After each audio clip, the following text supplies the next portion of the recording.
نتوكل عليه ونعوذ بالله من شرور أنفسنا ومن سيئات أعمالنا من يهده الله فلا مضل له ومن يضلله فلا هادي له ونشهد أن لا إله إلا الله وحده لا شريك له ونشهد أن سيدنا ومولانا محمدا عبده ورسوله صلى الله تبارك وتعالى عليه وعلى آله وصحبه وسلم تسليما كثيرا أما بعد فأعوذ بالله من الشيطان الرجيم بسم الله الرحمن الرحيم وقضى ربك ألا تعبدوا إلا إياه وبالوالدين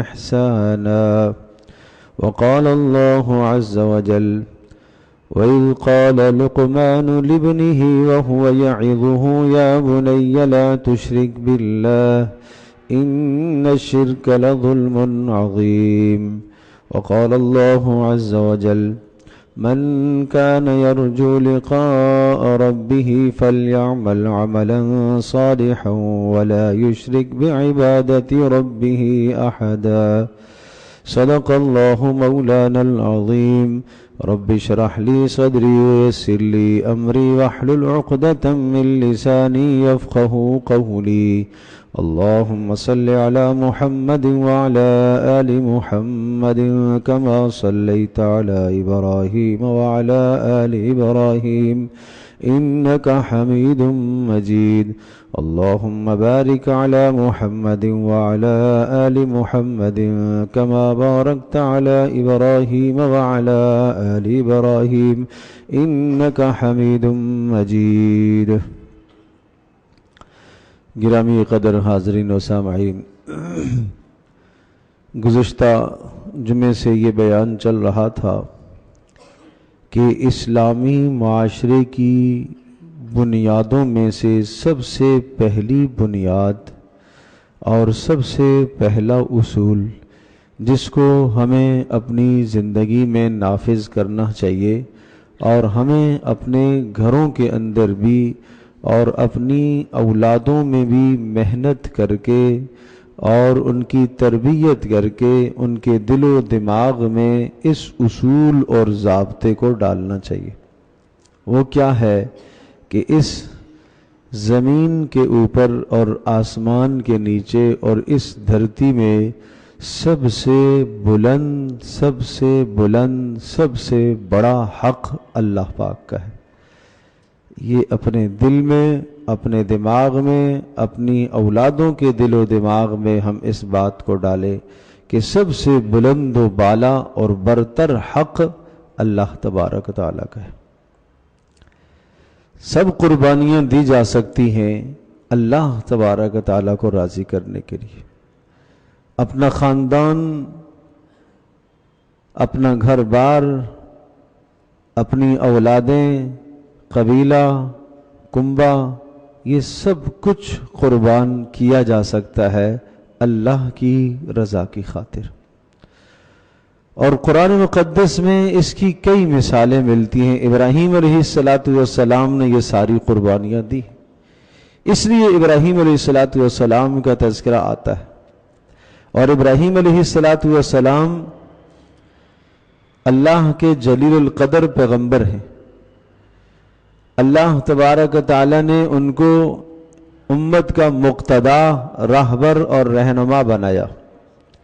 انی جاعلک للناس اماما، ابراہیم ہم آپ کو لوگوں کا مقتدا، پیشوا، راہبر، رہنما بنانا چاہتے ہیں۔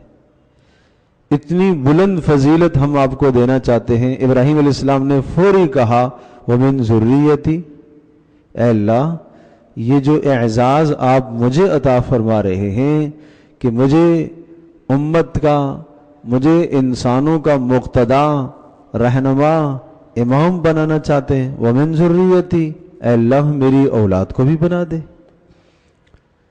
یہ بڑوں کو یہ فکر ہوتی ہے، یہ فکر ہوتی ہے بڑوں کو کہ آپ اے اللہ میری اولاد کو بھی یہ عزت عطا فرمائیے۔ قال لا ینال عہد الظالمین، جو ظالم ہوں گے ان کو یہ اعزاز اور یہ عزت نہیں ملے گی۔ یعقوب علیہ السلام کا وصال ہونے لگا، سب بچوں کو جمع کیا، سارے بیٹوں کو، پوتوں کو اور خاندان والوں کو، سب کو جمع کیا۔ 70 سے اوپر لوگ خاندان کے اور بزرگ دنیا سے جا رہے ہیں۔ یعقوب علیہ السلام سب کو جمع کر کے ایک بات پوچھی، یہ نہیں کہا آپس میں لڑنا نہیں، آپس میں اتحاد سے رہنا۔ آپ سوچو تو صحیح، دنیا سے رخصت ہونے والا آدمی آخری نصیحت کر رہا ہے، کیا نصیحت کر سکتا ہے؟ کیا کہہ سکتا ہے؟ کتنی بڑی بنیاد ہے، کتنی بڑی بنیاد ہے کہ سب سے بلند تر حق اللہ کا ہے۔ تو یعقوب علیہ السلام نے کہا ما تعبدون من بعدی، اے میرے بیٹو، پوتو اور تمام گھر والوں، مجھے ایک غم اور ایک فکر مجھے لگی ہوئی ہے کہ تم میرے جانے کے بعد کس کی بندگی کرو گے؟ سب سے بلند تر حق کس کا مانو گے تم؟ اللہ اکبر۔ قالوا نعبد الہک و الہ آبائک ابراہیم،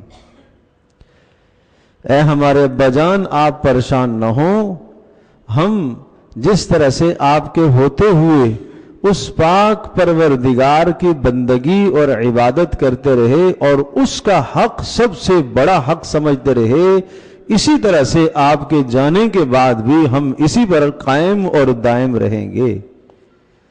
تو یعقوب علیہ السلام کی آنکھیں ٹھنڈی ہو گئیں یہ بات سن کر کہ اچھا، اللہ کا حق اگر ادا کرنے کی صفت اندر موجود ہے تو یہ پھر بھائی بھائی کے حقوق بھی ادا کرے گا، پھر ماتحتوں کے حقوق بھی ادا ہوں گے، پھر ایک دوسرے میں محبتیں بھی برقرار رہیں گی، اس لیے کہ جو بنیاد ہے توحید وہ موجود ہے۔ حضرت لقمان کی نصیحت کو اللہ پاک نے قرآن مجید میں ذکر فرمایا اور ان نصیحتوں کو اللہ نے قرآن میں جگہ دی، ایک پوری سورت حضرت لقمان کے نام پر اتری اور اس میں ایک رکوع میں حضرت لقمان کی نصیحتیں ہیں۔ ان نصیحتوں میں سے سب سے پہلی نصیحت پتہ یہ چلا کہ ہر باپ کو اپنی اولاد کی یوں تربیت کرنی چاہیے جس طرح سے حضرت لقمان نے اپنے بچے کی تربیت کی۔ کیا کہا؟ یا بنی لا تشرک باللہ وَإِذْ قَالَ لُقْمَانُ لِابْنِهِ وَهُوَ يَعِظُهُ یا بنی لا تشرک باللہ۔ حضرت لقمان نے اپنے بچے کو نصیحت کرتے ہوئے یہ ارشاد فرمایا، اے میرے بیٹے، اللہ کے ساتھ کسی کو شریک نہ کرنا۔ میں پھر یہ بات عرض کروں گا، جب یہ بات آتی ہے اللہ کے ساتھ کسی کو شریک نہ کرنا تو ذہن میں خیال آتا ہے کہ بھائی مول صاحب، ہم تو اللہ کی پوجا کرتے ہیں، ہم تو اللہ کی عبادت کرتے ہیں، ہم نے کون سا کسی بت کو سجدہ کیا ہے، ہم نے کون سا کسی سورج اور چاند کو پوجا ہے؟ تو اس پر میں ایک حدیث سناتا ہوں۔ حضرت شداد بن اوس رضی اللہ تعالی عنہ ارشاد فرماتے ہیں، بلکہ وہ ایک مرتبہ رو رہے تھے، غمگین تھے، لوگوں نے غم کا سبب پوچھا، پریشانی کا سبب پوچھا، تو ارشاد فرمایا مجھے پیارے پیغمبر صلی اللہ تعالی علیہ وسلم کی دو باتیں یاد آ گئیں۔ رسول اکرم صلی اللہ تعالی علیہ وسلم نے ارشاد فرمایا سب سے زیادہ خوفناک چیز، سب سے زیادہ جو مجھے خدشہ ہے اپنی امت کے بارے میں، وہ دو خوفناک گناہ ہیں۔ مجھے یہ ڈر ہے کہ میری امت ان دو گناہوں میں مبتلا نہ ہو جائے۔ حضرت شداد بن اوس رضی اللہ تعالیٰ عنہ فرماتے ہیں، میں نے پوچھا اللہ کے رسول وہ کیا خوف ہے، کیا گناہ ہے؟ تو پیارے پیغمبر صلی اللہ تعالی وسلم نے ارشاد فرمایا ایک تو شرک اصغر، چھوٹا شرک، شرک خفی، چھوٹا باریک شرک، اور دوسرا نفس کی پیروی، دوسرا نفس کی پیروی۔ اب سنیے، یہ جو پہلا والا ہے شرک اصغر، شرک خفی، باریک شرک. تو کہنے لگے، میں نے پوچھا اللہ کے رسول کیا آپ کی امت آپ کے جانے کے بعد شرک میں مبتلا ہو سکتی؟ آپ کی اتنی محنت، اتنی قربانیاں، کیا شرک کریں گے یہ؟ تو پیارے پیغمبر صلی اللہ تعالی علیہ وسلم نے ارشاد فرمایا، لا یعبدون شمسا ولا قمرا ولا شجرتا ولا وثنا، کہ شداد میری امت سورج کی پوجا نہیں کرے گی، اب میری امت چاند کی پوجا نہیں کرے گی، میری امت کسی بت کی پوجا نہیں کرے گی، میری امت کسی درخت کے سامنے سجدہ ریز نہیں ہوگی. لیکن ارشاد فرمایا وَلَكِنْ يُرَاؤُونَ بِأَعْمَالِهِمْ، لیکن اپنے اعمال میں دکھلاوا کریں گے، یہ بھی شرک ہے. ریاکاری، اس کو شرک کہا. دیکھو جو لوگ دنیا میں کئی بتوں کو پوجتے ہیں، اللہ کے ماں سوا کو پوجتے ہیں، وہ کیا کرتے ہیں؟ وہ ان کو راضی کرنا چاہتے ہیں تاکہ یہ بھی خوش ہو جائے، یہ بھی خوش ہو جائے، یہ بھی خوش ہو جائے، اور یہ 2 4 6 8 10 50 جس نے بنائے ہوئے ہیں یہ خوش ہو جائیں گے تو یہ اللہ کے یہاں ہمارے لیے سفارش کریں گے. یہ کوئی نہیں کہتا تھا کہ براہ راست یہ ہے، نہیں، ان کی پوجا پاٹ اس لیے کر رہے ہوتے تھے کہ یہ اللہ کے یہاں ہماری سفارش کریں گے، ان کو خوش کرنا. تو یہی بتلایا کہ ان کو خوش کرنا، اسی چیز کا نام تو شرک ہے. جیسا خوش اللہ کو کرنا چاہیے، جیسی رضا اللہ کی مطلوب ہونی چاہیے. ایک آدمی نیک عمل کرتا ہے، ایک آدمی صدقہ دیتا ہے، ایک آدمی نماز پڑھتا ہے، ایک آدمی روزہ رکھتا ہے. نماز وہ عمل ہے کہ از اول تا آخر، شروع سے لے کر آخر تک صرف اور صرف اللہ کی رضا ہے. اس میں روزہ صرف اللہ کی رضا کے لیے ہوتا ہے. اب ایک آدمی نماز پڑھنے میں یہ تصور کر لیتا ہے اور نماز کو ذرا طوالت کر لیتا ہے، لمبا کر لیتا ہے، اس لیے تاکہ فلاں دیکھ کر خوش ہو جائے کہ یہ نمازی ہے. تو گویا کہ اس نے جس طرح سے اللہ کو خوش کرنا چاہیے تھا، یہ خوشی اس نے کسی اور سے چاہ لی، کسی اور کی طرف توجہ کر دی. تو اس نے خوشی میں گویا کہ تقسیم کر دیا، اللہ کو بھی خوش کرنا اور ساتھ فلاں کو خوش کرنا. تو اس کو تو شرک کہا ہے. ایک بات اور ذہن نشین فرمائیے، ایک حدیث میں آتا ہے کہ قیامت کے دن کہا جائے گا ان لوگوں کو کہ جنہوں نے دنیا میں اعمال کیے ہوں گے لیکن غیروں کو راضی کرنے کے لیے کیے ہوں گے، دوسروں کو خوش کرنے کے لیے کیے ہوں گے، تو وہاں کیا بات ہے؟ جو اللہ کے سوا کسی اور کو خوش کرنے کے لیے عمل کرے گا، صدقہ تاکہ فلاں کہے کہ یہ بڑا سخی آدمی ہے، نماز تاکہ فلاں کہے کہ یہ بڑا نمازی آدمی ہے، تہجد گزاری، تہجد پڑھ لی اور دن میں اس کا چرچا کرنا شروع کر دیا تاکہ پتہ تو چلے کہ اس کی تہجد ہے، یہ رات کو اٹھتا ہے، یہ کیا ہے، یہ دکھلاوا ہے. چھپ کے ایک آدمی عمل کرتا ہے، حدیث پاک میں آتا ہے پوشیدہ عمل کرتا ہے، اللہ اس کو لکھوا دیتا ہے پوشیدہ عمل کرنے والا، صرف اپنی رضا کے لیے عمل کرنے والا. صبح کو ایک کے سامنے تذکرہ کرتا ہے، 2 کے سامنے تذکرہ کرتا ہے، لکھوا دیا جاتا ہے کہ اس آدمی کو جو پوشیدہ اس نے عمل کیا تھا، اب اس نامہ عمل میں اس کے اعمال درج ہوتے ہیں جن لوگوں کے اعمال دوسروں کے سامنے کیے جاتے ہیں. یہ علی الاعلان عمل کرنے والا ہے. پھر بھی جب تذکرہ کرتا ہے، پھر بھی ذکر کرتا ہے تو پھر درج ہو جاتا ہے یہ ریاکاروں میں شامل ہو گیا، دکھلاوا کرنے والا ہو گیا. تو اس طرح سے جو آدمی عمل کرے گا دکھلاوے کی خاطر، کہا جائے گا قیامت کے دن کہ جاؤ آج اپنے اجر کا مطالبہ اسی سے کرو جس کے لیے تو نے دنیا میں عمل کیا تھا.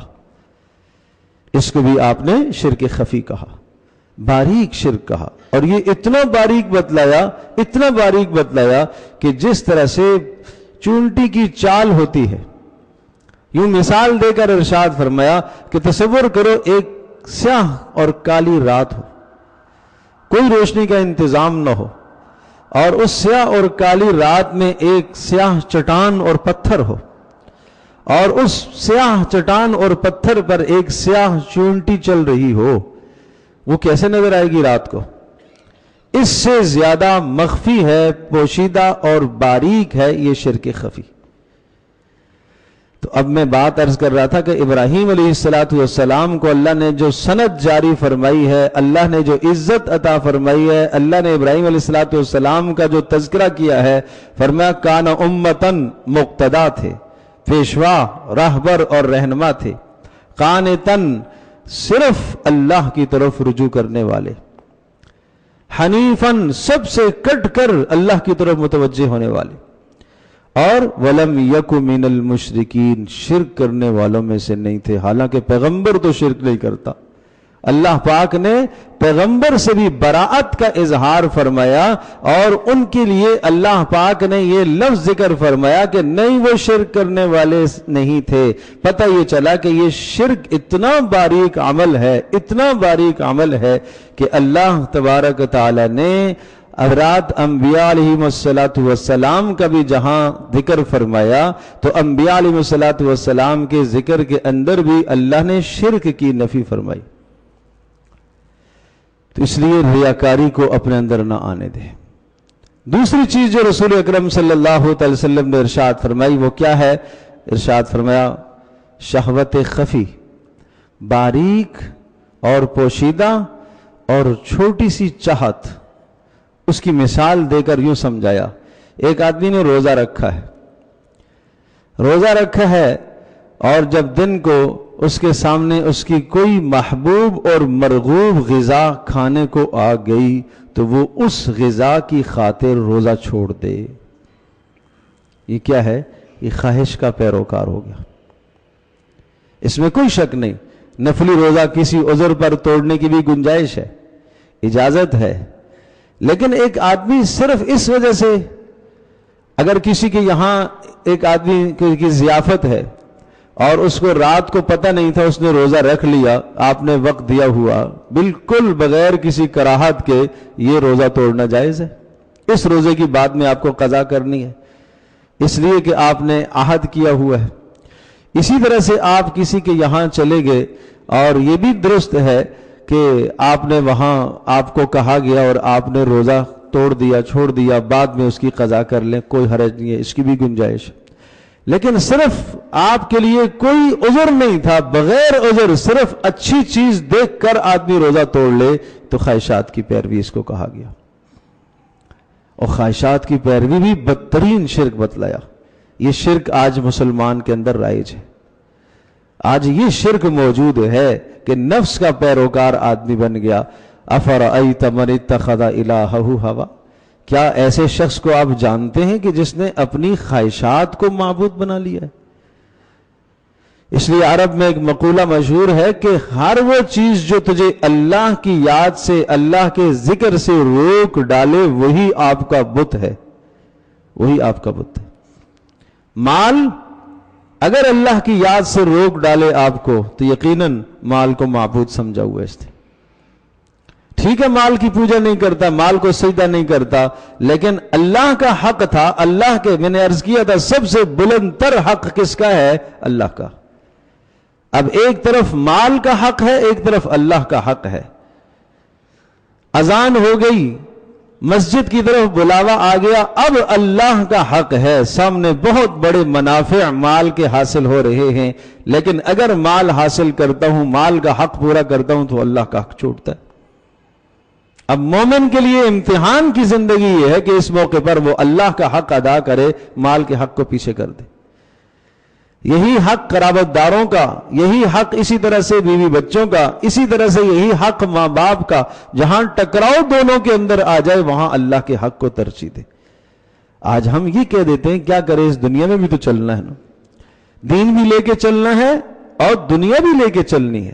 میرے عزیز دوستو اور بزرگوں، پیارے پیغمبر صلی اللہ تعالی علیہ وسلم وہ مبارک دین لے کر آئے ہیں کہ جس دین کے اندر دنیا کو چھوڑنا نہیں ہے، لیکن دنیا کو اتنا نہیں لینا کہ آپ اس کے اندر غرق ہو جائیں، ڈوب جائے ایک آدمی اور اپنے پاک پروردگار کو بھول جائے۔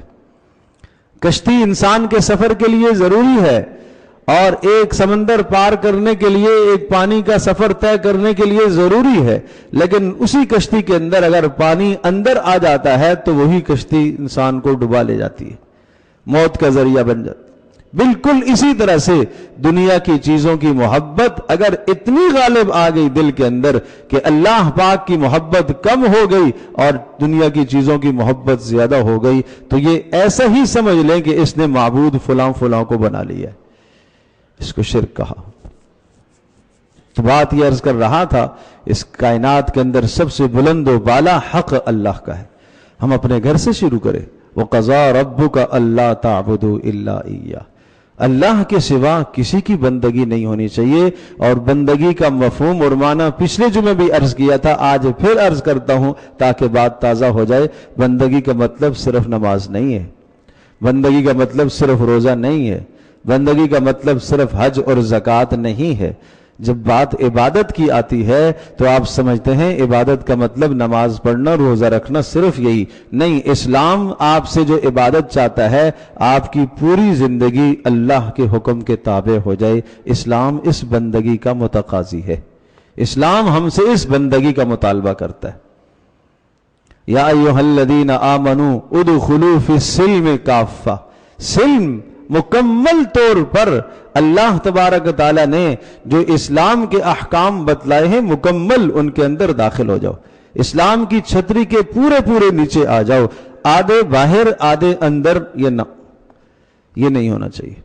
فَإِن زَلَلْتُم مِّن بَعْدِ مَا جَاءَتْكُمُ الْبَيِّنَاتُ فَاعْلَمُوا أَنَّ اللَّهَ عَزِيزٌ حَكِيمٌ۔ یہ ساری بات بیان کرنے کے بعد پھر بھی اگر آپ نکل گئے اللہ تبارک تعالیٰ کی اس چھتری سے، اسلام کی اس چھتری سے، تو خوب سمجھ لو اللہ سخت سزا دے سکتا ہے، اللہ سخت سزا دینے کی قدرت رکھتا ہے۔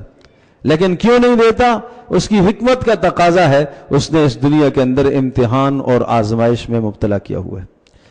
تو اس لیے اپنے آپ کو شرک خفی سے، ہر قسم کے شرک سے بچایا جائے۔ حضرت لقمان بھی نصیحت کرتے ہیں، یا بنی لا تشرک باللہ، بیٹا شرک نہیں کرنا، ان الشرک لظلم عظیم، اس لیے کہ شرک بدترین ظلم ہے۔ تو میں نے کیا عرض کیا کہ ہر وہ شے جو مجھے اور آپ کو اللہ کی یاد سے دور کرے، وہی انسان کا معبود ہو جاتا ہے۔ اس سے انسان کا پھر اتنا جی لگنے لگ جاتا ہے کہ آدمی کی زندگی کا تمام تر اور بیشتر حصہ اسی کے ساتھ صرف ہوتا ہے، پھر انسان اللہ کے حقوق کو بھول جاتا ہے۔ اور بتاؤں، جب کوئی آدمی اللہ کے حقوق کو بھول جاتا ہے، وَلَا تَكُونُوا كَالَّذِينَ نَسُوا اللَّهَ فَأَنسَاهُمْ أَنفُسَهُمْ، صرف اتنا نہیں ہے کہ جو آدمی اللہ کو بھول جائے، اللہ اسے بھول جائے، اتنے تک بس نہیں ہے۔ جو آدمی اللہ کو بھول جاتا ہے، اللہ پاک اس شخص کو اپنی ذات سے بھی غافل کر دیتا ہے۔ یہ دنیا کی سزا ہے۔ اب اسے نہ اپنی جان کی پرواہ، نہ اپنے مال کی پرواہ، نہ اپنی عزت کی پرواہ، نہ ماں باپ کی پرواہ، نہ بیوی بچوں کی پرواہ، سب سے غافل ہو گیا، سب سے غافل ہو گیا۔ اب اسی اپنے مقصود اور مطلوب کو راضی کرنے کے لیے سب کچھ نچھاور کر دیتا ہے، سب کچھ لگا دیتا ہے۔ یہ کس کی سزا ہے؟ جو اللہ کی یاد سے غافل ہوا، اللہ پاک نے اس کو دنیا کی ہر شے سے غافل کر دیا، اور تھکتا رہے گا، تھکتا رہے گا، تھکتا رہے گا، لیکن ہوگا وہی جو اللہ کی منشا ہے۔ اس لیے حدیث پاک میں آتا ہے، اللہ کا ارشاد پاک ہے، اے میرے بندے، تفرغ قلبک لعبادی، اپنے قلب کو، اپنے دل کو، اپنے آپ کو میری یاد کے لیے، میری بندگی کے لیے، میرا حق سب سے بالا تر کرنے کے لیے اپنے آپ کو فارغ کیا کرو۔ جب تم نے ایسا کیا تو فرمایا کہ میں تیرے سینے کو غنا سے، مالداری سے بھر دوں گا، اور تیرے سے فقر و فاقوں کو ہٹا دوں گا۔ اور اگر تم نے ایسا نہ کیا تو یاد رکھنا، میں تیرے سینے کو فقر سے بھر دوں گا، فقر سے بھر دوں گا، غنا سے نہیں، فقر سے بھر دوں گا، غربت سے بھر دوں گا، اور ملے گا تجھے وہی جو میری چاہت ہوگی، لیکن فقر کو مسلط کر دوں گا تیرے پر۔ تو اس لیے ہم اپنی زندگی کا محاسبہ کریں۔ تو رسول پاک صلی اللہ تعالی علیہ وسلم سے حضرت اوس بن شداد رضی اللہ تعالی عنہ یہ روایت کرتے ہیں کہ یہ دو چیزیں مجھے سب سے زیادہ خدشہ ہے کہ میری امت میں یہ نہ پیدا ہو جائیں۔ کیا کیا دو چیزیں؟ ایک باریک شرک اور دوسرا خواہشات کی پیروی. تو بس ہر آدمی اپنا حساب کرے کہ کہیں یہ باریک شرک میرے اندر تو نہیں آ رہا، کیا اعمال میں دکھلاوا تو نہیں کر رہا ہوں، کیا ہر اندر سے اٹھنے والی چاہت کو پورا کرتا ہوں، اللہ پاک کا حکم چھوڑ کر ہر اٹھنے والی چاہت کو اگر پورا کرتا ہوں تو یہ کیا ہے؟ یہ خواہشات کی پیروی. اسی طرح سے میرے عزیز دوستو، مال حاصل کرنے کے لیے ایسا کرنا جو محبت اللہ کو دی جاتی ہے وہ محبت مال اور دنیا کی چیزوں سے ہو تو اس کا نام بھی تو شرک ہے. والذین آمنوا اشد حبا للہ، جو ایمان رکھتے ہیں ان کے دل میں سب سے بڑی محبت تو اللہ کی ہوتی ہے. اللہ کی محبت سب سے اوپر ہوتی ہے، باقی محبتیں اس کے نیچے. تو پھر کیسے پہچان ہوگی کہ مجھے جو ماں باپ سے محبت ہے، اولادوں سے محبت ہے، مال سے محبت ہے، چیزوں سے محبت ہے، کاروبار سے محبت ہے؟ بس آسان پرکھنے کا طریقہ قرآن مقدس کی آیت ہی میں بتایا گیا ہے. یہ ساری چیزیں انسان کو محبوب ہیں، ان سے محبت انسان کی فطرت ہے، لیکن یہ اللہ کی محبت سے آگے نہ جائیں تو یہ محبوب تر نہ ہو جائیں. محبوب تر اللہ کی ذات ہے، سب سے بلند اور بالا اللہ کی ذات ہے. اللہ اور اس کے رسول صلی اللہ علیہ وسلم کی محبت کو سب سے اول ترجیح دی جائے. تو جو آدمی ایسا کرے گا اس نے گویا کہ اس پہلے حق کو ادا کیا ہے. وَقَضَىٰ رَبُّكَ أَلَّا تَعْبُدُوا إِلَّا إِيَّاهُ، تیرے پروردگار نے یہ فیصلہ فرمایا، حکم دیا کہ اس کائنات میں بندگی صرف اسی اللہ کی ہوگی، اس کے سوا کسی کی نہیں ہوگی. حضرت سیدنا ابوبکر صدیق رضی اللہ تعالی عنہ ارشاد فرماتے ہیں، پیارے پیغمبر صلی اللہ علیہ وسلم نے ایک دعا بتائی ہے، اس دعا کو پڑھنے کی وجہ سے آدمی شرک خفی، شرک جلی، بڑے شرک سے، چھوٹے شرک سے، ہر قسم کے شرک سے محفوظ ہو جاتا ہے. شرک جلی، بڑا شرک، وہ تو سراسر کفر ہے، آدمی کافر ہو جاتا ہے. اللہ کی ذات میں کسی کو شریک ٹھہرانا، دو خدا ماننا، یہ شرک جلی کہلاتا ہے، واضح اور صاف اور کھلا شرک. اللہ کی صفات میں کسی کو شریک ٹھہرانا، اللہ کی صفات میں شریک ٹھہرانے کا مطلب کیا ہوا کہ جس طرح سے اللہ کی صفات، اللہ کی قدرت وہ کسی اور میں تسلیم کرنا، اللہ کا علم کسی اور میں تسلیم کرنا، اللہ کا اختیار کسی اور میں تسلیم کرنا، یہ بھی شرک جلی کہلاتا ہے. یہ بڑا شرک ہے. کوشش کیا کرو ما فوق الاسباب ما تحت الاسباب، بات سمجھنے کی ہے، بڑی اہم بات ہے.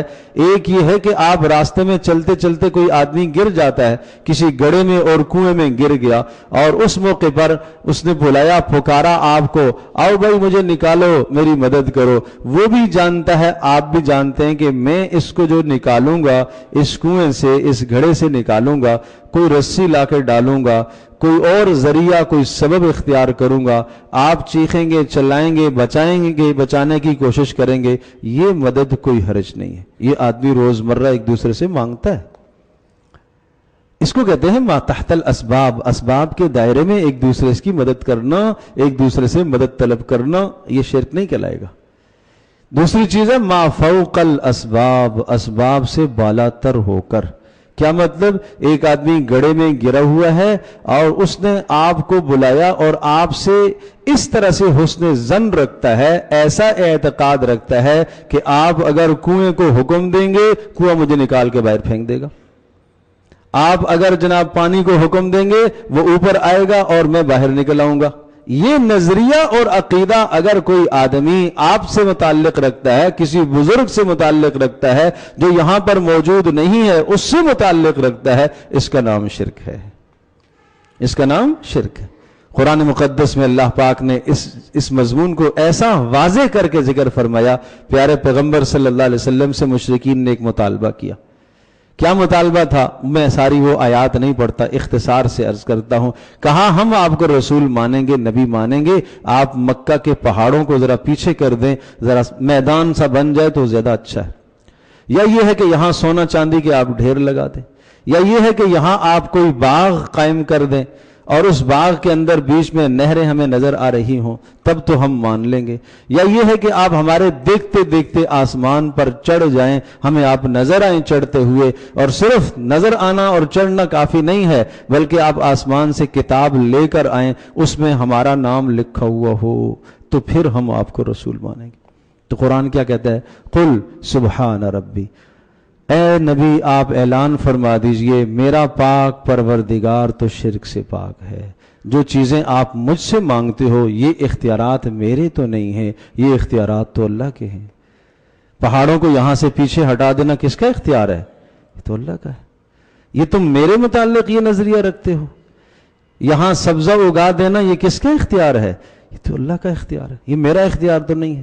اور اللہ شرک سے پاک ہے، اگر یہ اختیار میرا ہو تو یہ تو شرک ہو جائے گا، اور اللہ شرک سے پاک ہے۔ میں حل کنت الا بشر الرسول، مجھ سے وہ بات کرو جو انسان سے کی جاتی ہے، انسان سے جو مطالبات کیے جاتے ہیں مجھ سے وہ مطالبات کرو۔ یہ تو اللہ تبارک و تعالیٰ کی قدرت کے، اللہ کے اختیارات ہیں۔ تو بہرحال اس کو بھی شرک کہا گیا۔ ہم اپنی گرد و نواح میں اپنی زندگی میں دیکھیں، کوئی آدمی کسی قبر پر جاتا ہے، ضرور اہل اللہ، اللہ والوں کی قبر پر جا کر دعا کرنا یہ تو اچھا عمل ہے۔ اسی طرح سے ان کے لیے دعا کرنا، اپنے لیے دعا کرنا، قبروں کی زیارت کرنا، اس نظریے سے جانا کہ دیکھ کر آخرت یاد آئے تو کوئی حرج نہیں ہے۔ لیکن کوئی آدمی یہ تصور اور نظریہ رکھے کہ یہ کچھ دے گا، یہ کچھ میرا کام بنا لے گا، اس کو خوش کر لوں گا، یہاں کوئی میں نے صدقہ ادھر کر دیا، ادھر کچھ ذبح کر دیا، ادھر میں نے چادر ڈال دی، ادھر میں نے پھول ڈال دیے، ادھر میرے کسی مجاور کے ہاتھ میں اتنے پیسے مٹھی بند دے دیے تو میرا کام بن جائے گا، اس کا نام شرک ہے۔ اس سے اپنے آپ کو بچاؤ۔